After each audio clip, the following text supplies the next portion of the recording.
Recently, whilst rummaging around at an antique fair, I found this in the bargain bin for £1. And it got me thinking, what other interesting phones have I got lurking around in my drawers upstairs, if you pardon the expression? Well, this is one of them.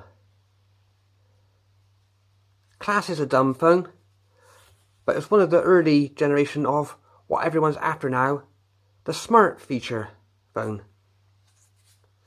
In its day, this one could do stuff which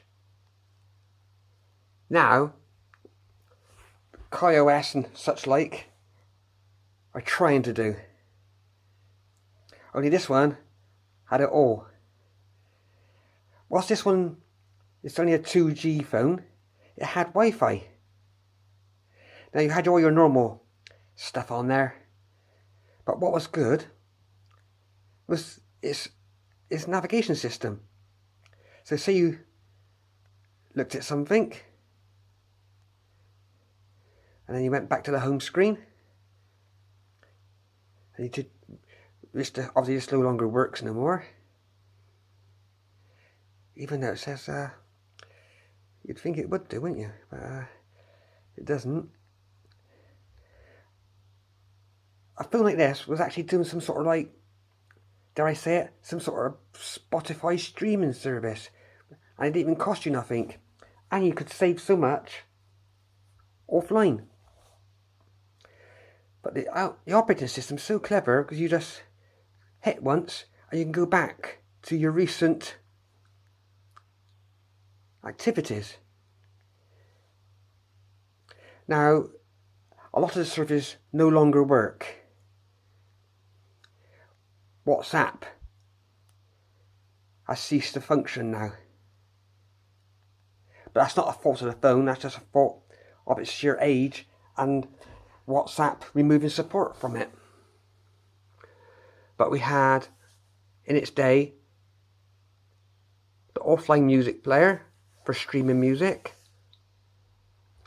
Obviously your normal gallery app, various alarms, and it was very easy to set up, like a bit like a smartphone. Add, choose your hour,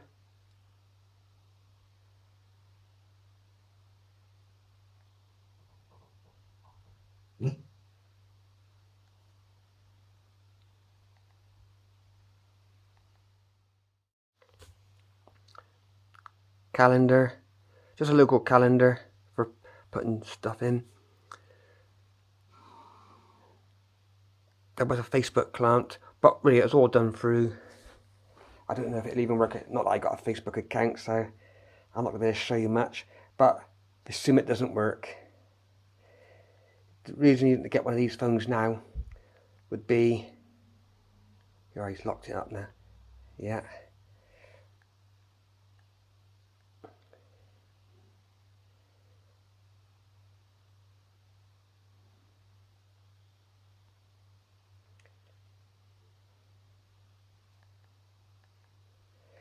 When it says it's more to do with, there is Wi-Fi, the local browser was obviously put through a server.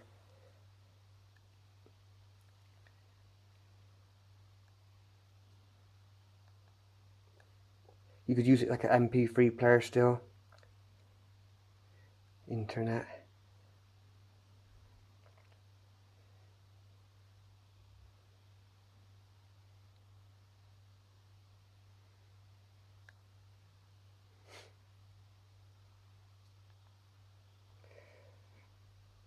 Look, I got 5 pages open.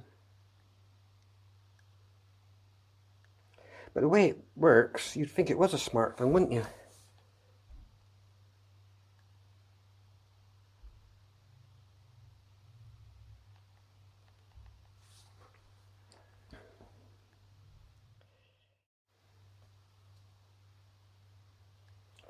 Note taker.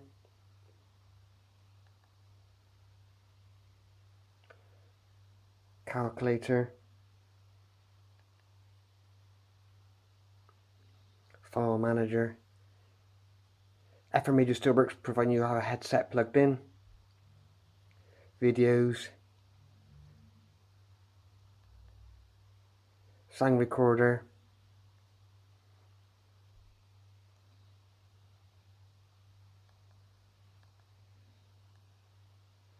various bloatware games.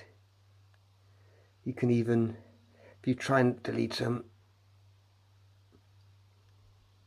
it doesn't let you. It just lets you move things around. The way it works, you'd almost think it was a smartphone, only it's speed.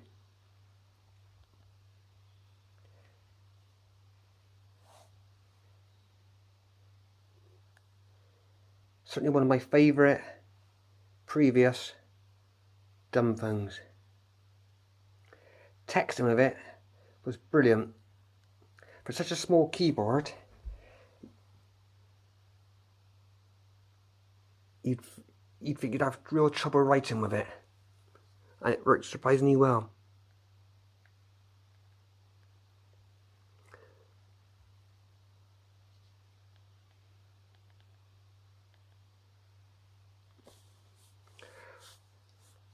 These modern phones could learn a lot from one of those. So they all brag, we're a smart feature phone. But this one on much less processor did it all.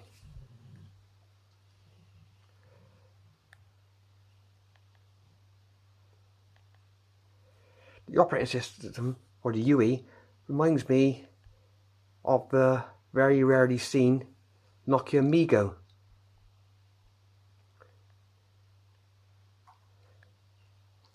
And also adapted a little bit on the Nokia X range.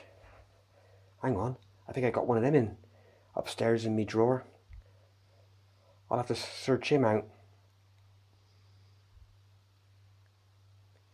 Camera was very basic, but still better than what you're likely to get now on a feature phone. Many of the new Nokia ones only have less than a megapixel VGA. Phone's quite durable.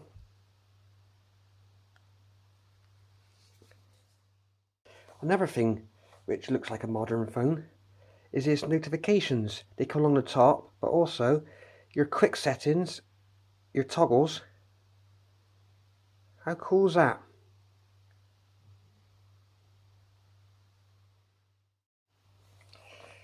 I'll have a quick look at some of the settings. Right, your usual things like flight mode and all that sort of stuff. But background apps, you can get updated from apps if they're not open.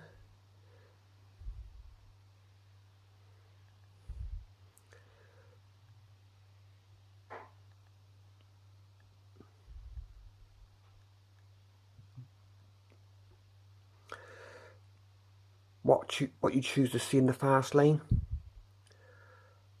Obviously screen brightness. Look, you even had a glance screen on an LCD screen. Not the best, but obviously they were planning on having AMOLED versions perhaps. Double tap to wake.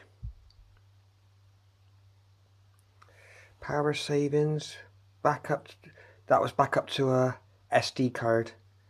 Like your contacts and stuff like that, I think. Yeah, from a memory card. Yeah, certainly a good phone for its day, and it wasn't even that dear.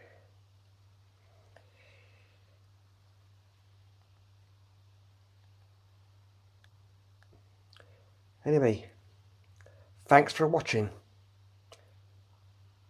And if you would like to see the Nokia X, let me know in the comments. Thank you.